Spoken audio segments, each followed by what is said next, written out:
Well, welcome everybody to tonight's debut of the People's View, which is kind of an extension of the People's Voice. That's why we got to make sure we have George here. He's our producer. Make sure he keeps us in line because we're used to having the advantage of the radio, so no one can really see us. And hopefully, don't have that classic saying that we have a face made for radio. So now they're all going to know. So the cat's out of the bag, such to say. But what we want to tell you is, on our opening show tonight, is kind of just give you an idea of what we're trying to do and what we're trying to accomplish from the extension of the radio show.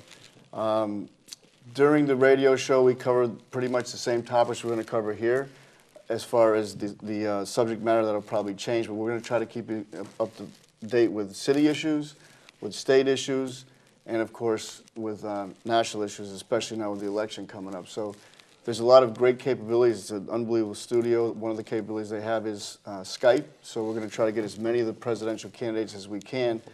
I think it might be easier to get them, George, on the Skype situation than it was even on the radio. So we're going to do as best we can. I know we're going to have one guest for sure. Is over LaMontagne has agreed to come in. We'll try to get Kevin Smith. I'm sure whenever they get FaceTime, I'm sure they're never opposed to it. So what we're going to try to do this evening is, when we get started, first we're going to introduce ourselves, but we're going to try to kind of recap the year. For those of you who aren't aware, we have a biennium, so to speak, so we're at the end of the first half, and we're on vacation now until January 4th. So we're going to give you a brief recap of the year as how it went. And there's other topics we do want to cover tonight. We're going to try to get to redistricting, which is definitely affects Bill and I, and you'll find out in a second how that's going to work. And then, of course, we did have a pretty big vote yesterday with right to work. We'll bring you up to speed on that. And a couple of other topics we just want to make sure that we cover is one of them that's been kind of hot and heavy recently because of Massachusetts is the gambling. So we've got a lot to cover. So why don't we start and we'll go around the table with George, introduce ourselves so everyone knows who's talking to him. Oh, my pleasure. This is George Papoulias, full-time producer for Absolute Broadcasting. I have the pleasure of working with Pete, producing the People's Voice every week. And the program, I think, is so successful, Peter, that it's only fair and fitting that it's extended to television, because right now, Nashua and New Hampshire as a whole, I think, is a hub, a political hub for what's going on nationwide. A lot of important issues. New Hampshire has the first in the nation primary, and I think it's very important to let the listeners and the voters know through radio and TV, keep them updated on important issues. So I think it's a pleasure to be part of this TV show. It's good to have you, George. I'm Carl Seidel. I'm the representative from Ward 1 here in Nashua. I also vice chair of the Public Works and Highways Committee, and I happen to be chair of the Executive Council for the Hillsborough County delegation. I got into this because I wanted to see what I could do up there in Concord with how they spent our money and how they ran the government. Pete? Well, I actually came in with Carl. I'm actually in, right now, presently, it's kind of like part of the show we're going to jump to later, but presently I'm in wards 5, 8, and 9, which they call the super district, which being a redistricting year, we're doing away with that. We're going to go back to our own wards in the entire state, not just in Nashua. I serve on judiciary, and one of the accomplishments we'll go through, if it's not on here, is one of the big things that got me running was this whole issue of parental notification. When it comes to abortion, we're the only state in the country when I first came on that didn't have that. We do have it now. So there was accomplishment number one. But I'm also the majority whip, which after the vote that we had here on right to work, I guess I need a bigger whip.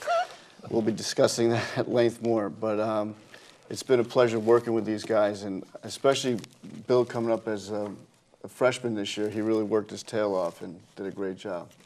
Thanks a lot, Pete. I'm Bill Ohm. I serve with Pete in the south part of Nashville, wards 5, 8, and 9. And I'm a newbie. My background is in business. I used to run a company in Massachusetts, had an interest in an apple orchard up here in New Hampshire, decided many years ago that I wanted to be a New Hampshire resident, and back 6 years ago I finally made the move up to Nashua. I serve on the Ways and Means Committee. What that means is that we involved with the tax writing situations in New Hampshire, try to look at tax laws, make sure we don't take in too much money, because then we'd have to spend too much money. But I ran basically because I felt that the state was spending too much money for the services that were being provided. State spending went up 24% in the last 4 years, and that's unsustainable. That would have to be the big tax increases, and enough of that. So I ran to try to put a cramp on state spending.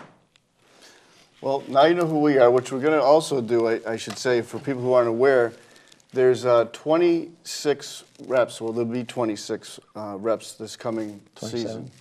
Well, we hope to have 27. If the recommendation goes through. If it goes through, we kind of jump while we're on that subject. What redistricting means is every 10 years, and you guys are aware of this, they go ahead and change. They don't have to change anything, but usually they do because of population. And we used to have 28 reps. Right now there's 28 of us. And in the super district, there's 10 of us. And because of population swing, I think a lot of it went to Salem area. But we actually went down. So we're down now to 26 reps, which is not a mathematical pleasure when you have 9 wards. And for those of you in Nashua, you know what ward you vote at. And so there's 9 of them. So ideally, it would be if we could have 27 reps, just have 3 in each ward and have a nice day. Our city clerk, which you may get him on the show actually, during the whole redistricting thing to explain it. That guy does a fantastic job, but Bill was involved with me. We went down a couple times. Carl, you were there. It's like someone gave the analogy of a Rubik's Cube. Yeah. You know, you get the whole side of green, and then you go to do the red one, and there's a yellow one there. And it just is, it's mind-boggling. I'm actually on redistricting committee, and it's crazy what each ward ends up affecting a town, ends up affecting a county, ends up affecting the state. So it's quite a juggling act. It's got to be done. I think April is the deadline. I'm not sure about that. Mm-hmm. But then, you start having in our city, some of you may have found out already that you're already voting in your own ward. That they already changed it, the ward makeup already. So that's the thing that we have to keep our eye on. And one of the things I did on the radio show today, and I was talking to the guys off air, I like to do as much as we can and spend time too on, as I call it, a civics lesson. Because if you're like me, when I got into the State House and all the terms that were flying of, ITL and OTP and, what does all this stuff mean? And then when you see in the paper that it looks like sometimes people voted they voted yes, which really means no, and that can be confusing. So we're going to do stuff like that during the show too. So we'll have other reps coming in. We were going to have the majority leader this evening, but he got tied up. He couldn't make it here. And we'll just keep it as fresh as we can with the topics as they come about. So, Bill, why don't you start us off with our little recap of how we spent 2011? Yeah, thanks, Pete. Well, the big issue coming into the biennium was how to deal with this huge budget deficit. We had $742 million in the hole before we started the year. And how do we handle that? Because we're not going to raise taxes. So we had to look at spending cuts. And that's the folks in finance to try to deal with the priorities that the state had to try to provide essential services and take away the fat. And I think at the end of the year, which ended in June, I think they did one heck of a job by balancing the budget with no new taxes, no new fee increases, and holding the line on spending.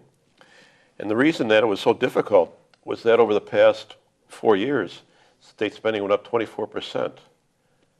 And we wound up cutting it from a 24% increase to an 11% increase. So really we're net up 13% over the last 6 years, which is a pretty nice increase to cover inflation plus additional services. But the key is to do that without a tax increase.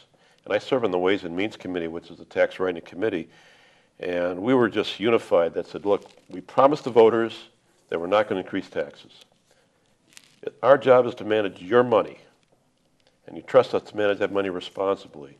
So we're not going to raise your taxes. We're going to manage to balance the budget by just being smart. And that's what we achieved, Pete.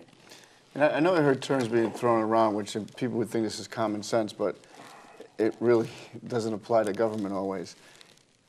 In your own household, if you're not being foreclosed upon, you figure out how much money you make that month, and then you go ahead and see what you could spend that month. Well, they used to do it backwards, from what I understand. They would just make a budget and then figure out ways how to get the money. So what you guys did differently, which I think helped, is you said, here's what we're going to have, and here's what you can spend. And that's the type of thing that the citizens need to pay attention to. So when they go to vote, they should have, I always tell anybody that they should have 2 or 3 things that are important to them. So when a guy like Carl knocks on your door, or me, or Bill, you can say to him, you know, how do you stand in this? Not everyone's issues are the same. You know, I know that both Carl and Bill are more fiscally minded was their ambition to get in. Mine was more on some of the social issues, end up affecting the budget. But I think that's the thing that people lose sight of, is that it's so easy just to say, you know, just go ahead, you know, spend, spend, spend. And that's why we're in the situation we're in, and that's why you guys hear the term all the time of entitlement. And not only did the taxes go up, but the fees went up. Every time they looked at where we need another $1,000 or $10,000 or even $1 million, well, we'll raise the registration fee, or we'll increase the tax here, or we'll, you know, on some material, or even on the businesses. Right, remember the LLC tax, Carl? Yes, right. You know, that was a killer for businesses. Why don't you explain how that works? LLC is an acronym for Limited Liability Company, Corporation. And how does that work exactly? Yeah. Well, the LLC tax is normally passed through to the personal income tax, but the way the previous administration wrote the tax law is that you get taxed twice, once on the LLC profits, and again once you took the money into your personal accounts. So it's a double taxation. And it was just really, really bad for new businesses, and particularly bad because if you look at job growth, most job growth is through new businesses, small new businesses. If you're going to penalize new businesses by having onerous taxes, that's a job killer. So that was gotten rid of.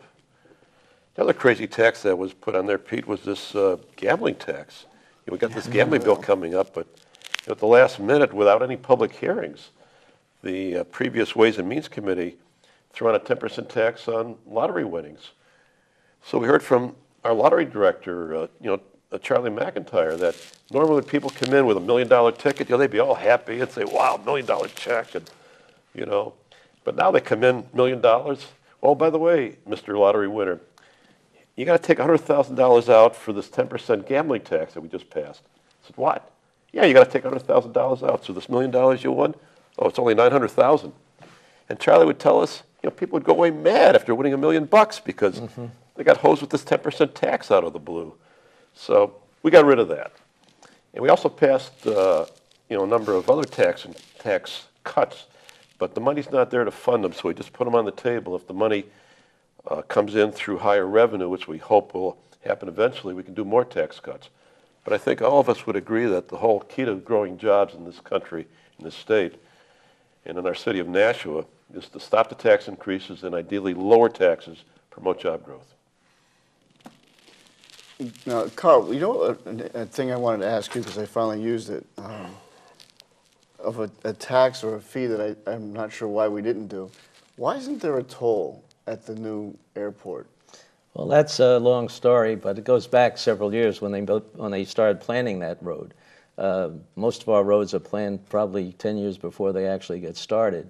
And the way I hear it, and I wasn't there at the time, that the airport did not want to have a toll on the road that goes there because they felt it would discourage people coming up from Massachusetts using our municipal airport in Manchester. But the way they've designed it, unfortunately, there's a way of avoiding it even if you're just not going to the airport. So they can't put a toll on it because the Federal Highway Fund paid 90% of it. And if you put a toll on it, they only put 50% in. So we'd have to come up with 40% of a $60 million project, 160, I guess it was 160 million. So anyway, that's what we're doing. But we have a bill in to put the toll booth in a new location so that we can get people before they take that cutoff. So we may move the Bedford toll down more toward Merrimack. But not Nashua. Yeah. Not Nashua. No, not Nashua. No, I don't think that's going to. We have a couple of people here that Merrimack and Nashua who are sponsoring the bill, and it's going to be located somewhere between 12 and 11, and they haven't have a location because they don't have the property yet. But there is one location where they have a Department of Public Works work area, and they want to make it as part of the expansion, because eventually that whole road from Nashua to Manchester will be 3 lanes on each side. So they want to combine that when they take apart a bridge, or maybe the location at exit 12 would be good, because they got to replace the bridge right there, and they have the toll booths that they'll do away with. The toll booths that are in Merrimack will be done away with, 10, 11, and 12. Think about the toll booths, Carl. Would they be doing the open road tolling like That'll they be have part of it too. up in 95? Just the way they do it on 95. Yes, there'll be 2 lanes in the center on each side. Now, there's another argument too, whether we offset the toll booths so that one's, maybe a half a mile different location than the other, north and south, so that they don't have to have a wide area, a very wide area. Yeah, like now. Yeah, like they do now. But with the open road tolling, you won't need as many toll booths either. I don't know if you've done the 95 thing. That's really working out well for them. Oh, you mean when you just go around the fast lane thing? The fast lane's right down the center, and they have these overhead wires, so you can do 65 miles an hour, and they pick you up. So I think that'll work out very well. It's very smooth. I know they do it in Florida very, very well. And the Florida one's great. Yeah. Now, is there a time frame, on that? It's all where the money's coming from. We had a 10-year review plan that's going through the executive board now. It goes to the governor, and then it goes to the Public Works Committee and Transportation Committee to approve it. Unfortunately, right now it looks like we're only going to get $100 million from the federal government for our highways next year. We were getting $120 million. The proposed bill was $150 million. So there's a big difference in the amount of funds that'll come through, and that's governing all. Right now, the toll booths are not even on. Well, that's a separate one. The 10-year plan is the other highways. The Turnpike funds any kind of operation on its. Have they estimated? I was just curious. Like I said, I've used it twice in a week, picking up my father-in-law, dropping off, then I went away myself. But have they done any type of estimation on what we're losing? The estimate when we had that big review last year was about $5 million. It could be more. But, at the price of gasoline now, I don't know whether it really pays for anybody to take the road around it and delay it. You could just go right through, and you might use up $1 worth of gas, avoiding the tolls. Well, speaking of gas, we're running out of gas. We're going to take a quick break here. So we're going to take a break. We're going to come right back, and we're going to go through the rest of the recap of the year. And then, as I said, we want to touch on gambling. We want to touch on the right to work. There's a lot of, I think, misinformation on what happened with that. And we'll take a quick break. We'll be right back. Well, welcome back, everybody. Before we go any further, I forgot to mention that this whole process, both the radio show and the TV show, is sponsored by the National Republican City Committee. And in the future, we're going to have some ads and give you ways to come join us. I don't remember, Carl, when we first started, but it's unbelievable how much it's grown. I mean, we used to do it at your little clubhouse. Right. Yeah. And we outgrew it pretty rapidly. And now we're over at the Crown Plaza, and we pretty much fill those rooms up. We have a nice amphitheater there. It's very, we've been having anywhere between 75 and 100 people come to every monthly meeting. So, and we have a Christmas party coming up. That's right. The Christmas party always works out well. So, back to our recap, Bill. So we pretty much covered the spending, and then what have we left out that we should make sure we cover? Yeah, there's 2 major things that are left there, Pete. One is the additional money we're putting to the cities and towns for education. That's $184 million more than what's in the current budget going to cities and towns for education. And the last big item was the rainy day fund. That was depleted during the previous administration's spending problems, and we're putting $24 million back into the rainy day fund. So one of the big things that we should probably explain to people, one of the big things we voted on yesterday, actually, was it's kind of like the Claremont issue. And I think a lot of people are confused as to how that worked, and maybe we should give them a recap, Carl. Like, go through kind of like how the breakdown is of the Claremont issue and what it really means. Well, the Claremont issue, really the Supreme Court of the state decided on how the money should, how the state is responsible for supporting it monetarily, when we were really trying to make the local people responsible for their budgeting, and the state would have a way. And what we tried to do with one of the laws that we passed was to have a constitutional amendment that would make it clear, and the amendment is still on the table and will be voted on in 2012. The one that was voted on recently in the last session was a different one that had the governor's amendment attached to it. Now, the lawyers tell us that the words are very, very important on how that constitutional amendment is put together, so that it is clear that the legislature has the power to support education in the way it deems appropriate. So that combined with the fact that the legislature has worked with the local governments and wants to support the needy ones without taking away from other towns that are supposedly the rich towns. So there is another constitutional amendment that will be voted on in 2012, which will give us the proper wording that allow us to do it, and will tell the courts that it is not their responsibility to tell us, but the legislature is responsible for directing the support of education. I think I know, to me, that I've learned my lesson over the being involved with the whole political scene. As local as you can keep your government, starting with your town, starting with your street that you live on. If you have a neighborhood crime watch, for God's sake, it all starts local. And the minute you start going away from, and where other people have other interests than you, and they maybe don't manage their money properly, then you suffer for it. So it's really important that we keep that, just as it is with the federal government. You know, we should be able to do as much as we can do. Yeah. I'm a big 10th Amendment guy. We should do as much as we could do locally, and then reach out. And you'd be surprised, I think, like anything else. If it's a kid and you give the kid, you know, if you give the kid a new toy, and he breaks the toy, and you just go buy him a new one, well, why would he take care of it? You know, so if you just have to learn, as juvenile as that sounds. But one of the things that Carl said, and kind of going back to his saying about the civics lesson, there's lawyers that make a living off shall or may. And I never thought it was that big of a deal. But being in judiciary, when you have a law and it says you shall do whatever it is, you can't interpret that. If you say may, well, you said may. It means I didn't really have to do it. And I know how crazy that sounds, but it really is that important. One or two words. And yesterday we were talking about should and could, and the other two. Should and could. So it's amazing how what goes into a law and what goes into a bill.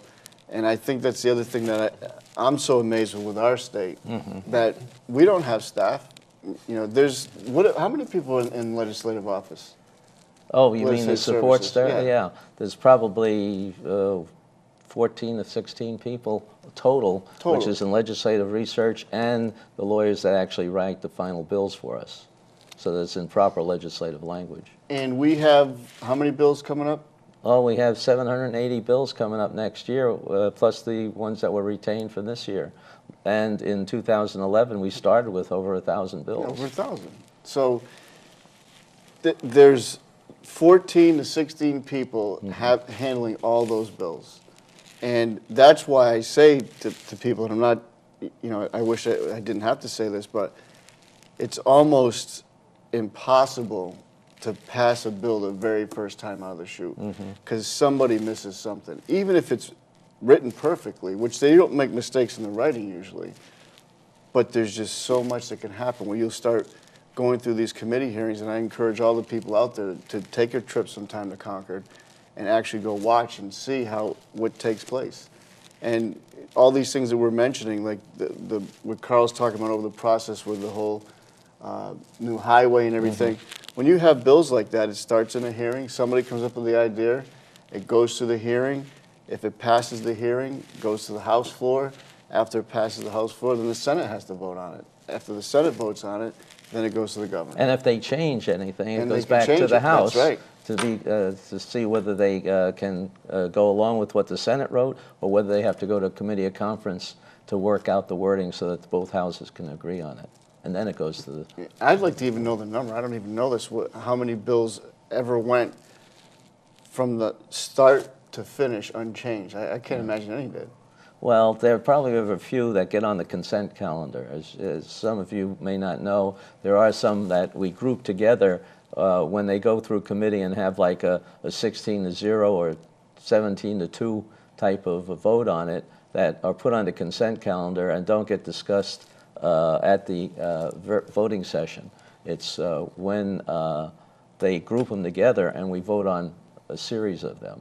They usually are not anything that has much consequence to it, that could go wrong. They're bipartisan bills. Bipartisan is a better word for it, yes. Yeah. But you'll see those. Those can go through, and they probably go through the Senate the same way. Now, the Senate also starts bills, and they come our way. That's right. So we have not only our bills, but we have several hundred that the Senate originates. Yeah, luckily there's not as many, because when we do our session of with the Senate, it's called crossover for people who don't know. It's never as much as it is the first time out. No. Before we get on to the hot topic, is there anything we didn't cover, Carl, you could think of that you wanted to bring up for a recap? Oh. I had something on mind earlier, but we'll save it for another show. If it comes up, bring it up. If I could just mention, Pete, and I want to, this is kind of recapping, this state is doing so well right now, and you really hope that the people in Washington could model the way they lead by the way New Hampshire is leading. And Bill, you talked about all the taxes that have been cut, the LLC tax and the gambling tax. We're eliminating financial taxing freedoms, which is great. And we're curbing certain other freedoms, like Pete, you mentioned that you were instrumental in passing parental notification. We should be more socially responsible, and we should be more financially responsible, and that's what's great about the state of New Hampshire. It's not perfect here, I understand that, but if Washington could model the way they lead the country with the way New Hampshire is being led, I think they would be in good shape. We'd be in better shape as a nation. The only other thing that, the one thing I did want to go on was with businesses. I think we're doing a lot more on that. We're finding that there's a lot of inefficiencies or bureaucracy, I guess is a common word that's used for it, in a number of our state agencies. And if we can get them to understand how to operate more effectively and allow them to shape their organization, not so they're always building a domain of people, but to allow it to operate smoothly and work with they have to remember that the voters are their customers, and they have to work with the voters to, they're representing the voters, so they have to have the things operating smoothly like a business. A business is only as good as it's servicing its customers.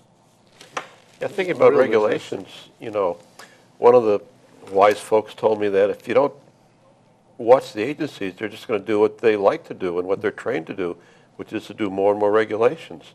And I think the goal of us in the legislature is to give them some guidance as to, whoa, this is pretty good right now, and I don't think we need to do further work in this area, but here's another area that might take some work. In fact, Carl, you serve on the commission with business regulation. Right, and that's one of them. You're on it too, and we are looking at different ones. And one of the things that really amazed me is we heard from the Department of Labor. They were very proud of the fact that they had a very clear definition of independent contractor. Oh. Yeah, versus employee. You had to pass 12 different conditions to be classified an independent contractor. Otherwise, you're an employee, and the tax situation was a lot different for both the company and you. Yeah. And we can't understand why they had, and to make matters worse, 3 other departments have a different definition for independent contractor. Now, you can only, you're serving the same customer. You have to have the same definition for all. Yeah, I think the business community gave us pretty strong feedback on that, Carl, saying, look, let's make it clear so we don't have to have different criteria for different people that we talk to. Under different circumstances, right. Yeah. It's ridiculous. It's a pro-jobs bill. If we know how to hire a person properly, let's do it and get on with it. But can I hire this person, or is this going to be a tax consequence to me. You don't need those problems if you're trying to do a pro-business agenda for New Hampshire. Right. There were a number of other things, too, as far as loss carry forward for new companies. Yeah. We did that. We Sponsored extended that that one, to 10 years, $10 million instead of 1 year for $1 million. That's, the companies have to be able... What was it called, Carl? It's the loss carry forward. In other words, if you lose $10 million this year, you want to carry it forward on next year's tax bill. Right. So that you don't have to pay it. Because that's when you're really hurting, when you're starting a new company and you have a limited amount of capital. If you start paying taxes on it, and you have to pay, you only get $1 million exempt the first year. That's not going to help you. Yeah. So that would encourage companies to leave New Hampshire. If you're going to do a startup, they may invest $10 million to get a high-tech product out the door, and you can't write off that $10 million against future profits. I mean, why? And it's at least 5 years before most of those companies start making a profit, if not longer. You and I were in high tech. We know those That's kind of right. cycles that you hit. Especially if you're in the medical field. Yeah, yeah. Your field, Pete. Well, unless you're in Facebook, I guess that's the way to make the money. I always got to think of these. I call them scams. These people come up with. I mean, honest to God, no investment, make all the money. Well, let's talk about right to work a little bit, and I've got my own feelings about it that I have a tendency to share. So I will. First of all, we'll give a description of right to work, because I think it's misunderstood in a lot of circles as to what it means. And I'm a big analogy guy, but essentially what right to work was designed to do is to stop people from being forced to join a union. It's really that simple. And I have several friends of mine that are paras. They don't make a lot of money. They have to join the union just to be a para. And they don't have to, but they just won't have a job next time. I never figured that out. They don't have to, but they just won't rehire you. The young teachers coming out, if they want to get tenure, they're going to have to join the union. My example of it is when I was a kid, my very first job that I ever had was at a company called ShopRite, which is a big grocery chain, mostly like Connecticut, New York, New Jersey. In 1976, I'm 16 years old, so everyone figure out how old I am. But I started at $6.75 an hour. Now, I don't remember what it was. I should look it up, but I know it was in the twos, like $2.25, $2.30 minimum wage, something like that. And the reason they did that was to keep the unions out of there. So what I try to say all the time with right to work, the one who benefits from unions is not the laborer, not the worker. It's the management, the hierarchy. And the one who really benefits ultimately is the Democratic Party, because that's where all that money goes. And if people don't think that that's true, I'm going to give the example of what happened yesterday. Now, you keep hearing that we lost the vote, we lost the vote. We won the vote, but only by 65%. If we had a Republican governor, we would have right to work in the state of New Hampshire as we speak right now, which is another process I think I want to explain, and you guys jump in. What happened is, as Carl was going over earlier, how the bills go through a sequence. Well, this bill went through the House, and as a matter of fact, it went through in February, and it passed on February 15th, 221 to 130. It passed in the Senate 16-8. Goes to the governor's desk, and he vetoed it. Now, how it works when you need what's called a veto-proof bill is you have to have 2/3 of the members that are there and present that day. So we didn't have 2/3 then. We had 65% then too. The last vote we had to override the veto, so now he vetoes it, so now we get the bill back and we have a chance to try to override the veto. It was 240 to 139. So there's more than 100 votes in favor of right to work. Oh yeah, every time. We lost it by 14 votes. 14 votes was all it was. But I think one thing that you left out of that process, which I could never understand, at first the argument was that the unions didn't want the people freeloading on their negotiation of wages and benefits. So we took that out. We said that people who are not union members could not benefit by that. The union would not have to represent them in mediation or anything like that. All right, so that's what we passed and sent to the Senate. Well, the unions got over to the Senate and said, oh, you got to put that back in. That's part of the federal law. And it wasn't part of the federal law. So the Senate said, all right, we'll put it back in if you want it. They still voted it that they have right to work overwhelmingly by over, not necessarily the 2/3 of. Yeah, just to expand on that, so what Carl's saying is that you don't have to join the union, but they don't have to in turn give you the benefits. Yeah. I mean, wow, that's fair. a You don't pay crazy for it, no idea. benefit. I mean, at Chinese laundry, you don't take you no washing. In my mind, that's what you want to have. In fact, Ken Weiler got up and talked about his union. If you didn't join it, fine. But they wanted to join it because the union responded to them, okay, the whole union membership. But that was in my mind what right to work does. Not only does it give the person the freedom not to belong to the union, but it should make the union more responsive to its members. Because if they're not, they'll leave. Well, it's like monopoly then. If you've got Right, the monopoly, it is a monopoly. you don't have to work at it. That's right. And I think right to work is synonymous with the state's motto of live free or die. No one should Absolutely. have to join a union if they don't want to. And how that can be vetoed is a contradiction of democracy. Well, there's an old saying I go by, if you're confused on anything, you just follow the money. And what I'm going to tell you now is that there was not one single Democrat that voted against the override, not one. We had 41 Republicans, that's why I said I got to get a bigger whip. Every single one of them has a union tie. So now, that's easy for me to say, but in fairness to them, these unions can get nasty. And I'm not sure if I were a union member, if I had to go and say, okay, I'm going to risk a $100 a year job as a state rep, or losing my house if they take my job from me. And there's been several cases that have been brought forward to us. As a matter of fact, Gary Daniels was talking about some of that on the floor yesterday. Several cases, we just can't give out their names because they get in trouble, of people being threatened. And that's what took place here. And just to watch them in the stands acting like animals, and most of those people that were up there we're not talking about like Teamsters. These are fire, police, these are people paid by my tax dollars. And I, for one, am disgusted by it. But it happened, and you know what? As Michael Corleone says, I'm going to wait. Settle all family business at once. The worst case scenario, we're going to have a Republican governor in here next time. And if that were the case, all we would have needed if all 400 people showed up is 201 votes. Sure. So that's to me what I wanted to make sure got clear to everybody is that right to work, it passed both times. Right. It just didn't pass one person, the governor. And as they say, in this particular case, elections have consequences. And this time, we paid the price on that one.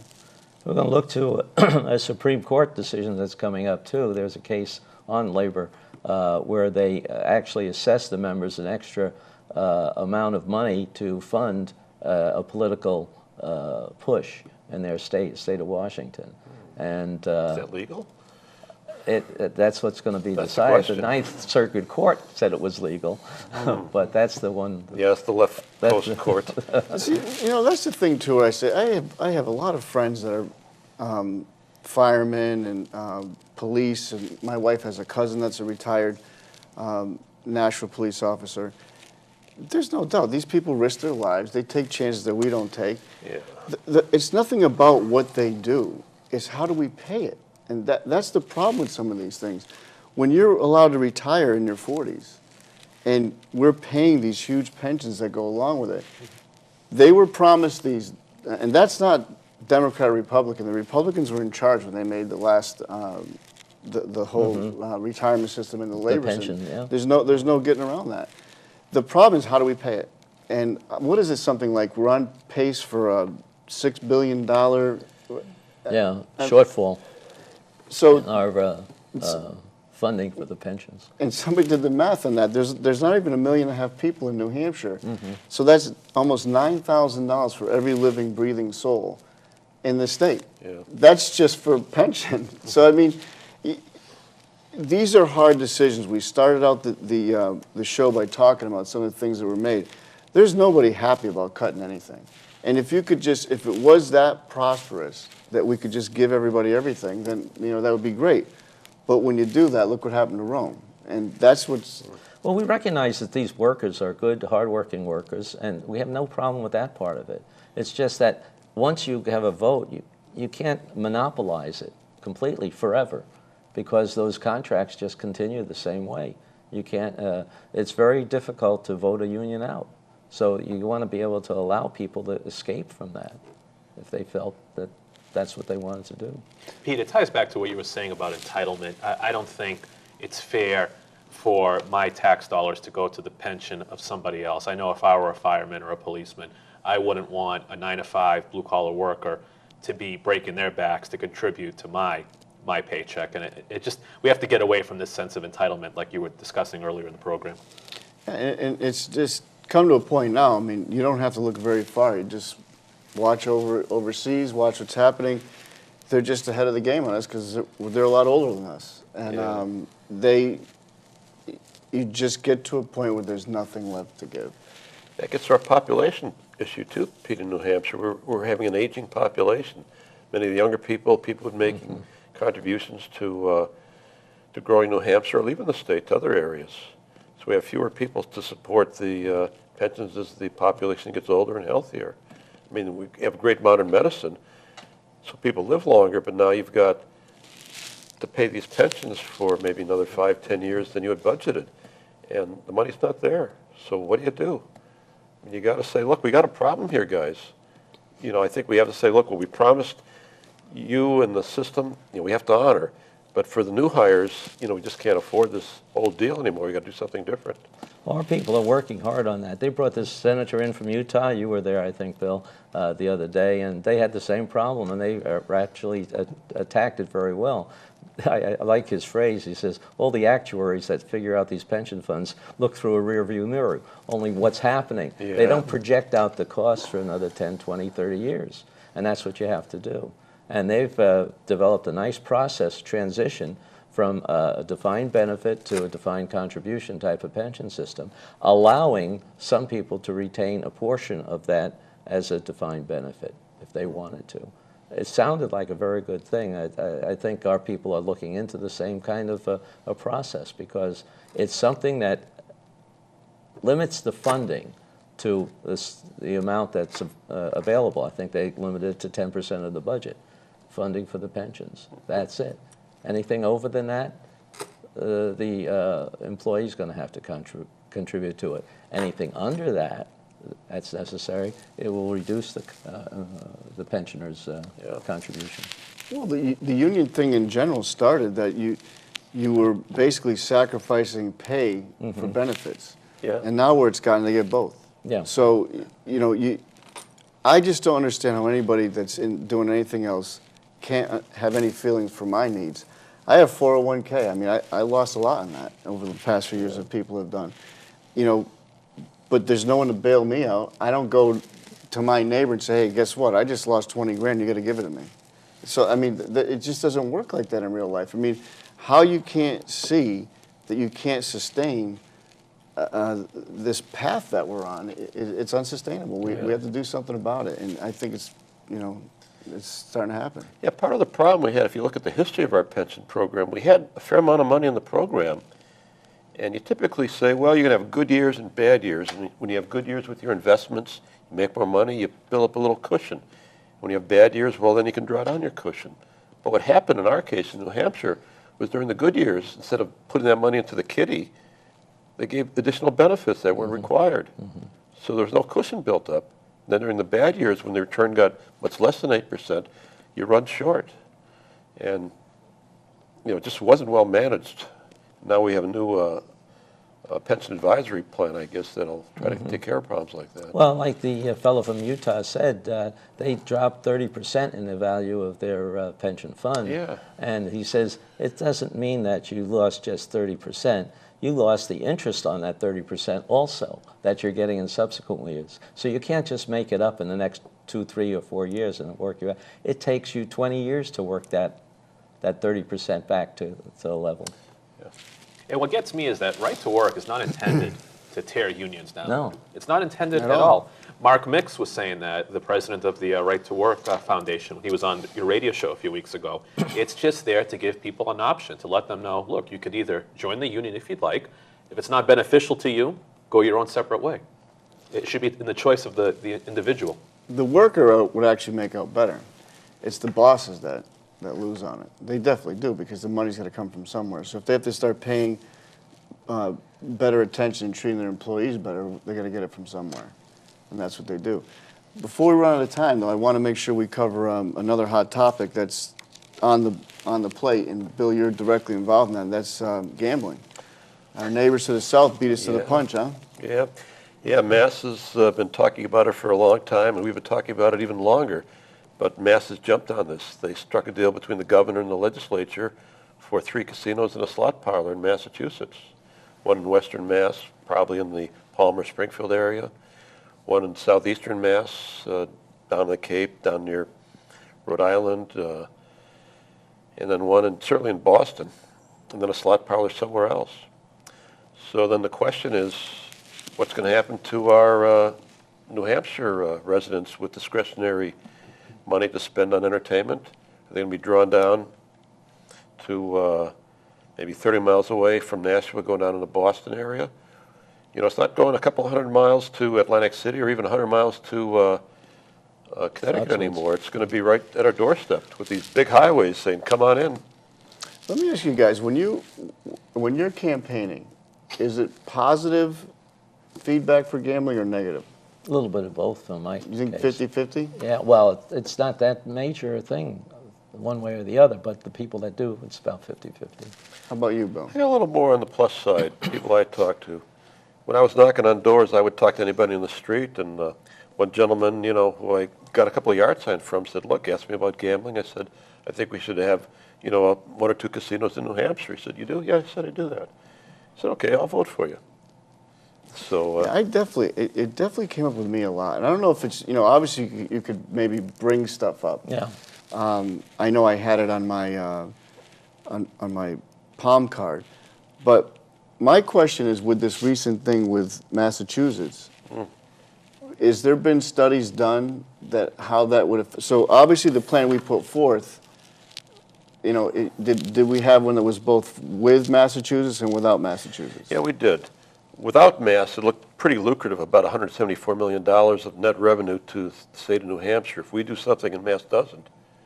The flip side is if Mass does something, which they will do now, and we don't, which is what the governor's position is, we're going to lose $80 million in revenue to the businesses, to food and beverage, to hotels, money that's going to be discretionary spending for entertainment that's going to be gone out of our state into Massachusetts, $80+ million. See, my thing always has been with it is that when you, like anybody over 30, just as entertainment, like I'll go with my wife to Mohegan Sun, and we don't gamble. I mean, we want to play a slot machine or something, but I don't sit at a table for 3 hours playing blackjack. But you go to Mohegan Sun, it's like an amusement park, that thing. You know, it's beautiful in there. There's all kind of things to do. You know, obviously great shows, entertainment.